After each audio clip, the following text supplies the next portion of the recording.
Most people quit their job to build a startup, thinking they will get rich quick. Then, just weeks later, they wish they never did and regret everything. I have coached over 50 startups and built 2 startups myself. In this video, I will show you what you need to know before you quit your job and build your startup. Stay till the end, because I've got a bonus that will make your startup journey much easier. But first, let me show you why 90% of startups fail. Here is the brutal reality. 90% of startups fail. And if you don't prepare properly, yours will too. Now, most startups fail because of one of these 3 reasons. They fail because of the startup valley of death. It's the phase when you are already in business, but you don't have any customers yet. So every week, every day, you're burning through cash without a single dollar coming in. And if you don't become profitable quickly, your startup journey will be over. A lot of founders quit their job and think, well, we will get investors anyway. But very soon they realize that getting funded is not that easy. But then it's already too late. They run out of money before their business even gets off the ground. The second reason is a very common one. Most startup founders make this mistake. The sad thing, however, is that it can easily be avoided. But who am I to judge? I made the same mistake in the beginning, so I cannot blame anyone. A lot of founders start with passion, but no plan. They build products that no one really wants, they underestimate what it will cost to run a startup, or they have no idea how they will make money. The thing is, having a cool idea is not enough. In the first startup I joined, we had a cool idea, but we had no idea about how we can get customers, what our profit margins would be, or how much it would cost to run the startup. Long story short, the startup failed. So you need a clear business plan. But even if you have a business plan, there is still one more challenge startup founders face. Most founders focus on building. They sit in their office with their team for months or even years and build the best possible version of their product. But that's a mistake. Remember this, you can have the best product in the world, but if no one knows about it, it's worthless. No customers means no revenue means no startup. So don't try to make everything perfect. Instead, go out there, talk to people, and get your first customers, because that's really important to your business. Okay, now that you know why most startups fail, let's talk about how you can avoid these mistakes and what you need to know before you quit your job to build your startup. Before we continue, I quickly want to share something with you that will help you on your startup journey. My Startup Success Bundle. I have distilled everything I know from coaching over 50 startups and billion-dollar companies worldwide. It's a clear step-by-step system that will help you build the profitable, scalable startup you love, packed with proven worksheets, guides, and templates. So check out the first link in the description below and get your Startup Success Bundle right now. Let's get back to the episode. We start with the biggest misconception and the fastest way to set yourself up for disappointment. If your goal for building a startup is to get rich quick, I have to disappoint you. Building a successful startup takes time. There are no cool parties and big celebrations. Most of the time, there are long nights and early mornings where you and your team work and try to reach the next milestone. When I started my first startup, I saw these 20-year-old startup gurus living the perfect life. And I was jealous. But I can tell you, after working over 10 years in the startup industry, it's not like that. Even the most successful founders struggled for years before making any real money. So if your goal is to get rich in a few months, you are in for a rude awakening. Remember that. Building a startup is hard. It's not like you build a product, launch it, and customers come flooding in. It doesn't work like that. In fact, there will be days where nothing goes right, where you lose the investor pitch to your competition, where you struggle to get customers, where you don't know what the next big step is. And if you don't have a strong why, if you don't have the drive, you are not going to make it. So I want you to take a second. What is your ultimate goal? What is your why? What's driving you to build your startup?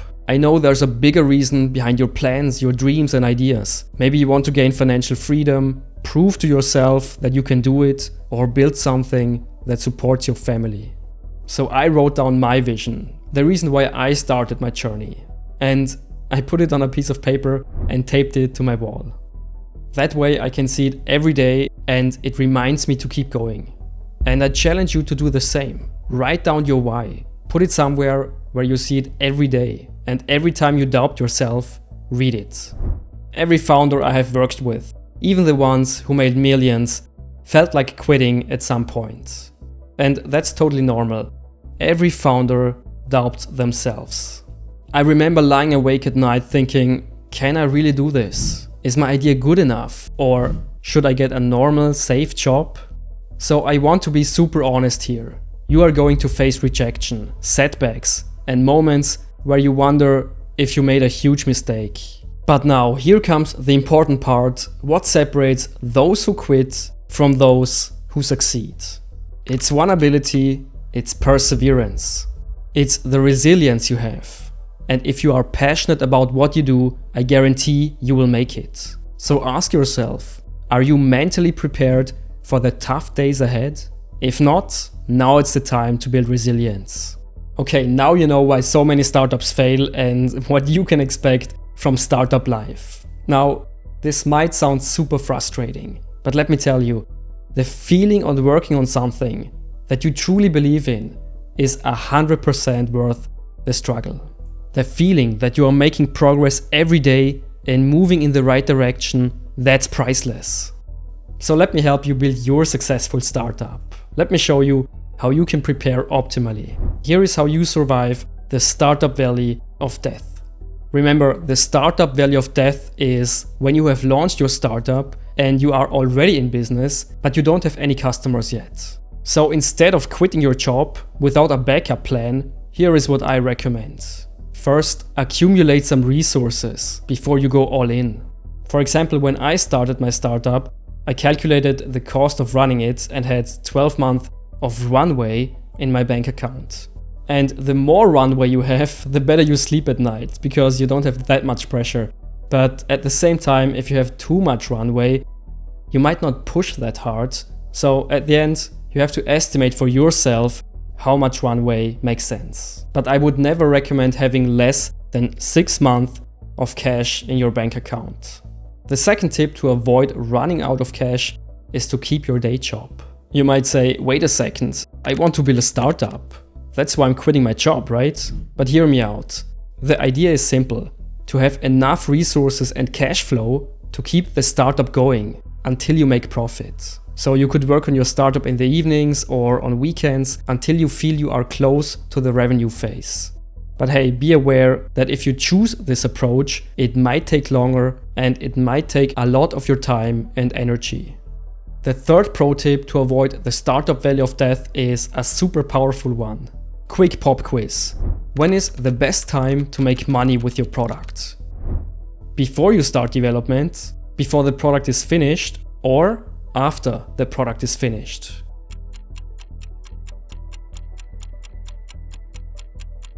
The best way to make money is before you start development and invest any more resources. And it's pretty simple actually. You can pre-sell your product with Kickstarter, for example, or build a waiting list even before you develop your product.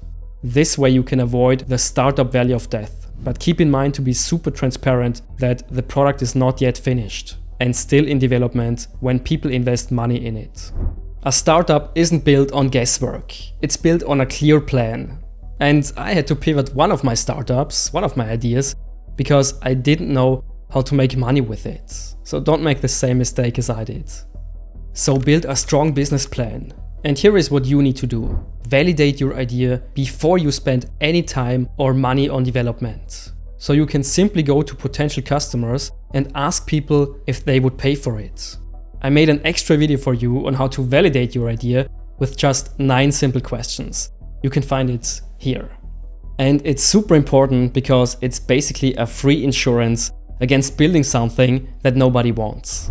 Now, after you have validated your idea, it's time to build your MVP, your minimum viable product. Your MVP can be super simple. For example, some scribbles of what your final product will look like. So if it's an app, you can just scribble the different screens and talk to potential customers about how they feel about it, if they value it, and most importantly, if they would pay for it. You want to get feedback. And also, and this leads me to my next point, ask them how much they would pay for it, and if they would prefer a one-time payment or a subscription method. So you basically want to get a rough idea of your numbers, like how much people would pay, the cost of running your business, the price range you can sell your product, and how many customers you would need to make a profit. That's how you build a solid business plan. One of the smartest things you can do to build your successful startup is to build your community before you even launch your product. Because then you can get a lot of customers right when you launch, because they are already fans of what you're doing. So how do you do that? First, clearly define your audience. You have to be super clear about who is going to use your product and who's not. And then, this is a pro tip, when I coached a Fortune 500 company, we used this exact strategy. We built this huge product that took us months to launch. But we didn't wait to sell until it was ready. We built a landing page where people could sign up for a waiting list. And this landing page can be super simple, but it allows you to capture people who are interested in your product. And later, you will send those people an email when you launch. But here is the trick. For this to work, you need to give people a reward, like a 10% discount on the product when it's released, for example, or access to premium features. This is an excellent strategy to build some excitement up front and capture leads organically. Now here is the bonus I promised you. It's my Startup Survival Guide. It's a detailed checklist where you will learn about all the different startup challenges from day 1 to year 5 and beyond. Plus, how you can overcome them. This way, you can build the successful startup of your dreams. Most founders quit when things get hard, but not you. You know the truth about building a successful startup, and you are ready to push through the challenges. Remember, success isn't about luck, it's about preparation, and you just took the first step. And if you have passion, you will make it. Trust yourself. But hey, these challenges are useless if you make this one big mistake that most founders make. Trust me, it's a real startup killer. Check out this video where I will show you how you can avoid it. Also, make sure to subscribe to the channel for more pro tips and powerful frameworks on how to build a successful startup. I'll see you in the next video real soon. Bye bye.